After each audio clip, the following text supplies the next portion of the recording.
Ashwin, welcome. It's a pleasure to have you with us on the Newstrack. Thank you.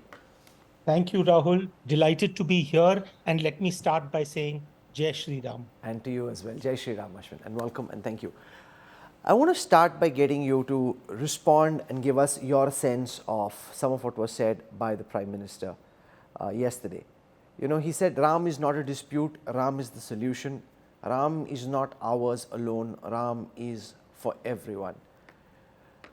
You know, do you think that this moment signifies Bhagwan Ram becoming the preeminent God of the entire country? Because in this entire nation, there are so many different streams of thought, consciousness, belief, and while Bhagwan Ram has always had a very important role in Indian thinking, in Indian belief, he's never been the one only God like Jesus Christ is for the Christians.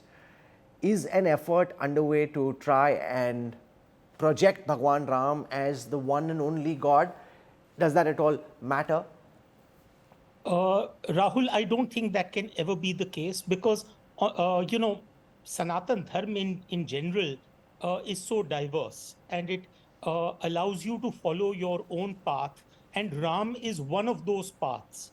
Undoubtedly, this moment is very, very symbolic, extremely emotional for a lot of the country. But that doesn't take away from the fact that Sanatan Dharma continues to remain a no formula faith, because we pride ourselves on the fact that there isn't a single church, pope, or holy book. We have 33 kotis, which some people say is 33 crore deities to be worshipped. And the path to realization can be yantra, tantra, mantra, or none of them. You could keep a figure of Christ or Mahavir or Guru Nanak in your puja. When you pass a temple or a gurdwara or a mosque, you will bow your head because ingrained within you is the idea that all faiths are paths to the divine. You could be tantric, astic, nastic, or any other number of, you could follow any number of paths. You can pray in your home, in a temple, at a cremation pyre. You could be vegetarian or omnivore. You could work towards artha, kama, dharma, moksha, whatever. You can follow Shakti or Bhakti. You can have 300 versions of the Ramayana. And that again is so symbolic because Ram itself, Ram as a deity, has been described in 300 different ways. And your way does not negate my way. I think that is the essence of Ram. Ram, if he is symbolic of Sanatan, then in that sense, I believe that this is a civilizational moment more than a religious moment. Interesting. I love how you've just got this conversation started. Thank you for that. Amish Tripathi is also joining us. Amish, welcome. Great to have you with us. Ashwin, the Prime Minister said this is not just a divine temple, it's the temple of India's vision, philosophy and direction. It's a temple of national consciousness in the form of Ram.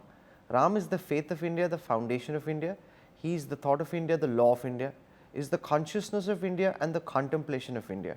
What do you think the Prime Minister is outside of the rhetoric in the real world? What do you think is the message the Prime Minister is trying to land? Well, in that sense, we need to remember that the qualities that are attributed to Ram are the ones which eventually lead you to the principle of Ram Rajya. And what are those? I mean, righteous and ethical governance, equality, without bhed bhav, welfare to be paramount, rule of law, which is applied equally across everyone. And most importantly, Rahul, I think this is something which is lost on a lot of people, that what do we really recognize Ram for? We recognize Ram for his utter devotion to his parents. In other words, respect for the past. And this is something which I think sometimes gets lost on our generation, that you cannot know where you are going unless you know where you've been. So the respect that you need to have for your ancestors, for your civilization, sometimes I feel that Ramchandraji was not given exile for 14 years. He was given exile by us for 500 years.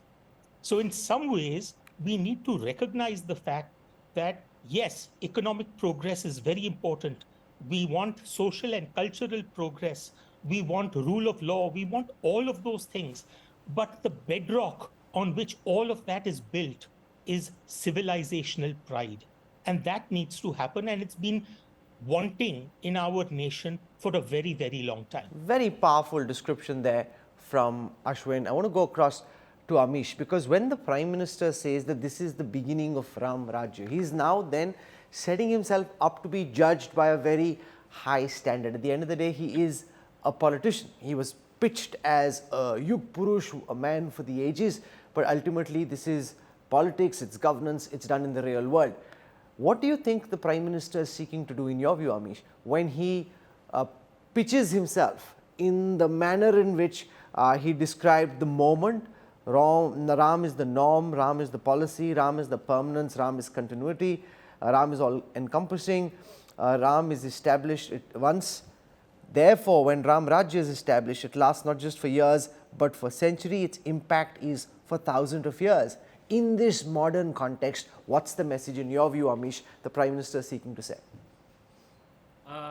Firstly, thanks for having me, Rahul, and what a delight to be sharing the platform with my friend Ashwin, someone I really respect, a wonderful intellectual, very well read. Pleasure being with you, Ashwin, out here. Thank you. Thank you. Rahul, I think what the Prime Minister was trying to say, from whatever I can understand, having met him a few times, I think what he said was actually very statesmanly.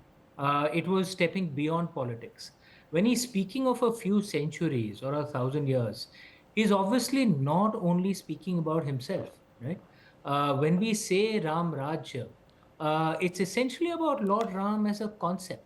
What that means. Ashwin described some things very beautifully of what Lord Ram means as a philosophy for us. And I think perhaps the message to take away is that when we look at Ram Rajya, when we look at Lord Ram, we should of course try and seek that those qualities in our leaders, but we should try and imbibe those qualities in ourselves as well. One of the things that strikes me as a message from Lord Ram in his style of leadership is that he would put his land and his people above everything else, including his own family. There was another form of kingship, the King Dhritarashtra form of kingship, which was exemplified by this term putramo, excessive affection for your child. And King Dhritarashtra was from a model where essentially his family was more important than the land or the people. One is not judging, and in the Indian way, you're not supposed to judge, and there's no translation for the English word judgment in Vedic Sanskrit. Where you're right, you're wrong. That concept doesn't exist. You're supposed to understand and apply lessons in your own life.